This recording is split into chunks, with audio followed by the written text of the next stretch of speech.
তে বলা হয়েছে 3 cot a ইকুয়াল টু 4। তো দেখো এখান থেকে আমরা দেখতে পারবো cot a is equal two কি 4/3।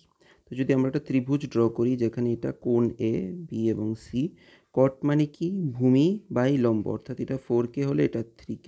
পিথাগোরাসের সূত্র অ্যাপ্লাই করে দেখো 16 আর 9 25, 25কে যদি আমরা স্কোয়ার রুট করি তাহলে কি চলে আসবে 5k চলে আসবে।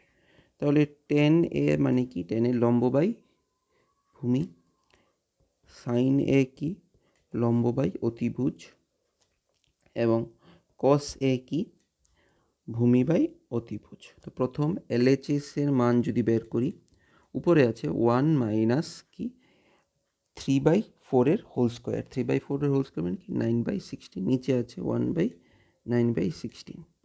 উপরে যদি 16 আমরা এলসিএম করি উপরে কি চলে আসবে 16 থেকে 9 গেলে 7, নিচে যদি আমরা এলসিএম করি 16 উপরে নিচে চলে আসবে 16 আর 9 25, 16 16 কাটলে চলে আসলো কি 7/25। আবার যদি RHS আমরা ক্যালকুলেট করি cos square a minus sine square a, cos এর মান কত 4/5, তার স্কোয়ার করলে 16/25 চলে আসলো। সাইনের মান কত 3/5 অর্থাৎ 9/25 চলে আসলো। তো নিচে কত 25, উপরে 16 থেকে 9 বিয়োগ করলে 7, অর্থাৎ LHS এবং RHS এর মান সমান। Hence LHS is equal to RHS।